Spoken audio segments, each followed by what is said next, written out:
News coming out of Washington. USA Today reporting that the NFL owners might be thinking about forcing Washington Commanders owner Dan Snyder to sell his team. And Jenks, I am saying this with, holding back laughter, because how Mhm. many things does Dan Snyder have to do before he gets kicked out of the NFL? What's going to, be the straw that broke the camel's back? I just don't see it. He has already done so many offensive things with Washington that, like, I don't think that he's touchable. Do you buy into this theory? Well, we keep hearing this, but I'm like you, Chelsea. I'm very skeptical. What else is it going to take? The reason why this is what's ironic or interesting about this whole thing, when all this sexual harassment was taking place, and it's been going on for decades, frankly, there have been multiple investigations into this franchise. That that didn't bother NFL owners. Oh, but now we're seeing a financial investigation where Congress could be getting involved. And all of a sudden, Dan Snyder allegedly is stealing money from other NFL owners because they've been cooking the books a little bit and taking more money and not handing out money like they should be. It's very fascinating to me that all of a sudden, when the pocketbooks of other NFL owners are affected, now they want to take some action here. Now they're thinking about getting him out. All of the harassment, all of those issues, it was no, it's fine. But not now you're affecting our bottom line. Now we're going to step up here. But ultimately, I need to see it before I believe it. I don't know what you have to do as an owner or how bad you have to be before the NFL decides to take action, because this has been going on from the absolute jump. I'll believe it. The NFL has tried to protect the Shield, protect the Commanders, and all the teams in the league from the very beginning. So I'll believe it when these guys actually take some action, because if it hasn't happened yet, when is it going to happen? Right. So let's spin this. If you were a sports bettor listening to our show right now, you're thinking, Mm-hmm. okay, who cares? Does this affect my bet in any way, shape, or form?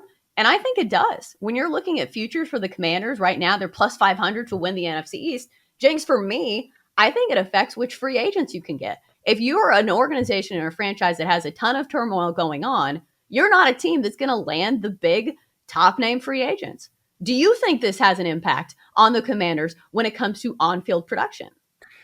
That's a good question. And at first, I was going to say no. But I do think when you talk about free agents, I think that's a very, very good point. When you lose for an extended period of time, and the Commanders have done that, they've lost again and again and again. You have an unstable front office. And by the way, I don't know if you've ever visited Ashburn or been to FedEx Field.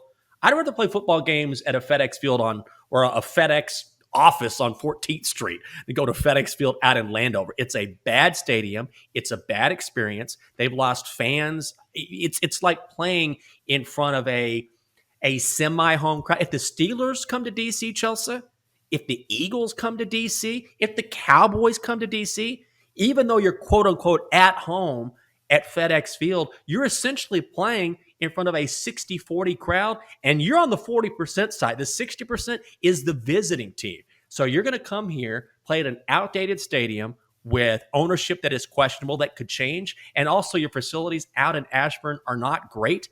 There's not a whole lot here to offer, particularly when you add to the fact that this is not a franchise that wins on a consistent basis. So if you're adding another variable to the mix that is a negative, then I think you're right. All things being equal, a free agent is going to say, I'm going to go elsewhere. So yeah, I think that's a very valid point. But on this show, we always try to look at the other side and make the Mm-hmm. case for the Commanders at plus 500 in a division that's kind of been a dumpster fire over the past few years. The Cowboys usually are the class of the division, but we've seen them. They have not been nearly as good as they look on paper. And I think the dark horse right now on everybody's radar is probably the Eagles, because they are the team that's landing the big name free agents. But is there a case you can make for the Commanders to actually make a run this division? Yeah, you absolutely can. And at 5-1, there's pretty good value. Think about it this way. The Cowboys are the favorites, and I need to check at BetMGM. I don't have these odds right in front of me. I believe the Cowboys are the favorites at what? Plus Minus 110. 120. Okay, plus 110. So right about there, a touch of plus money. Two things. I don't trust the Cowboys at all. They certainly have the most talent in the division, but especially with Mike McCarthy as head coach and how they faltered at the end of last year, the Cowboys are perennially overvalued. The Eagles have gone all in on Jalen Hurts. They're 2-1 plus 200, and they may have a chance because they've certainly surrounded him with enough weapons, and their defense is going to be much improved. But the Commanders at 5-1, here's the case. Carson Wentz is a huge upgrade at quarterback. I understand he's Carson Wentz, but where were they? They had Taylor Heineke. So I'm not a Carson Wentz guy, but he is a guy that is certainly better than Taylor Heineke. They have offensive tools. Their defense should be much better. Chase Young will return from that torn ACL. And last year was supposed to be the year that the Commanders stepped up and had an elite defense, and they faltered.